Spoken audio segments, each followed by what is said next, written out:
Bonjour et bienvenue. On le sait, avant qu'un produit ne soit lancé en grande pompe, il y a cette étape cruciale, le bêta-test. Et attention, il faut oublier l'image de la simple chasse aux bugs. Non, le bêta-test c'est bien plus que ça, c'est la toute première aventure que l'on vit avec sa future communauté. C'est vraiment le moment où une idée commence à devenir une histoire partagée. Et ça, c'est la question qui nous hante tous quand on crée quelque chose, n'est-ce pas? Est-ce que mon produit est vraiment prêt? On a beau être super enthousiaste, on a beau y avoir passé des nuées blanches, eh bien la seule vraie réponse, la plus honnête, c'est le bêta-test qui va nous la donner. C'est lui qui confronte notre vision à la pure réalité du terrain. Alors voilà le programme, notre feuille de route pour les prochaines minutes. On va d'abord plonger dans le pourquoi le bêta-test est juste indispensable. Ensuite, on verra comment recruter les bonnes personnes et surtout comment les garder motivées. Puis on parlera du feedback, comment transformer tous ces retours en actions concrètes. Et pour finir, on verra comment tout ça nous mène à un lancement réussi. Allez, on entre dans le vif du sujet. D'abord, qu'est-ce qu'un bêta-test, concrètement? Et pourquoi, aujourd'hui, c'est une phase qu'on ne peut tout simplement plus ignorer dans la vie d'un produit? En fait, il faut le voir comme la répétition générale avant le grand soir. Pendant des mois, le produit a été développé en interne, bien au chaud, et là, pour la première fois, on l'expose à de vrais utilisateurs, dans leur environnement, sur leurs propres ordinateurs, leurs propres téléphones. C'est, ni plus ni moins, le test de vérité ultime pour l'expérience utilisateur. Et les avantages, ils vont bien au-delà de la technique. Évidemment, on va dénicher les derniers bugs qui se cachent, mais on va surtout valider que les gens utilisent le produit comme on l'avait imaginé. On va vérifier que les serveurs tiennent la route si tout le monde se connecte en même temps. Et peut-être le plus important, on commence à créer ce premier noyau dur, cette communauté qui va porter le produit bien après le lancement. C'est important aussi de bien faire la différence entre l'alpha-test et le bêta-test. L'alpha, c'est l'affaire de l'équipe, en interne, dans un environnement qu'on maîtrise pour trouver les gros pépins. Le bêta, c'est l'ouverture vers le monde extérieur, pour peaufiner les détails et valider toute l'expérience. Ce sont deux étapes différentes et on ne peut vraiment pas faire l'impasse sur l'une ou l'autre. Bon, maintenant qu'on est convaincu de l'utilité, passons au recrutement. Et c'est souvent là que le vrai défi commence. Comment est-ce qu'on trouve ces personnes qui ne seront pas de simples utilisateurs, mais de véritables partenaires dans cette aventure? L'objectif, ce n'est pas de trouver des cobayes. L'idéal, c'est de recruter les membres fondateurs de sa future communauté. Des gens qui sont tellement convaincus par la promesse du produit qu'ils sont prêts à donner de leur temps pour l'aider à devenir encore meilleur. Et cette citation d'un entrepreneur sur Reddit, elle résume parfaitement la réalité du terrain. Avoir une liste d'attente avec 1000 noms, c'est super pour l'ego, on est d'accord. Mais transformer ces inscrits en testeurs vraiment actifs, qui s'engagent et qui donnent des retours constructifs, ça, c'est une autre paire de manches. Alors, on va aller chercher où ces fameux testeurs? Eh bien, les communautés en ligne, c'est une véritable mine d'or. Pensez aux groupes Facebook, aux subreddits, aux serveurs Discord, tous ces endroits où se trouvent déjà les gens qui ont le problème que votre produit résout. Bien sûr, sa propre liste d'attente, c'est une évidence. Les plateformes spécialisées peuvent t'aider, mais il faut faire un peu attention, le feedback est parfois moins authentique parce qu'il est rémunéré. Et il en faut combien?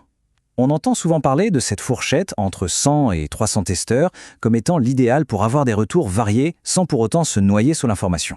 Mais attention, ce n'est pas une règle gravée dans le marbre. Pour un produit très spécifique, parfois un suivi très proche avec 5 ou 10 testeurs hyper engagés sera 1000 fois plus efficace. Ok, le recrutement est fait. On a notre équipe. Mais maintenant, le vrai marathon commence. Comment est-ce qu'on fait pour maintenir la flamme, pour garder les testeurs engagés et motivés pendant plusieurs semaines? Parce que c'est ça, le vrai secret d'un bêta-test qui cartonne. Le secret, en fait, c'est un bon mélange de structure et de communication. On commence par un accord clair, parfois même un accord de non-divulgation, juste pour poser les bases. Ensuite, on crée un espace dédié, un petit club privé sur Slack ou Discord, pour créer un vrai sentiment d'appartenance. On communique chaque semaine pour montrer que leurs retours sont écoutés et qu'ils ont un impact. Et enfin, bien sûr, on n'oublie pas de les remercier. Et pour les récompenses, pas besoin de sortir des trucs extravagants. Souvent, la motivation la plus forte, c'est tout simplement un accès gratuit à la version payante du produit. C'est une reconnaissance qui a une vraie valeur pour eux.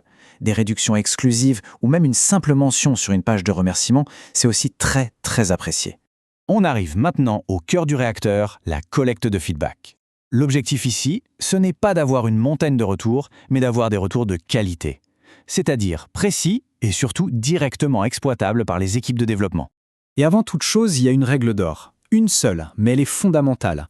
On ne touche plus aux fonctionnalités. C'est ce qu'on appelle le feature freeze. Ajouter des nouveautés en plein milieu du test, c'est le meilleur moyen de compliquer l'analyse et de complètement fausser les résultats. Il faut geler le périmètre pour pouvoir comparer ce qui est comparable. Pour que ça marche, il faut guider les testeurs, leur faciliter la vie.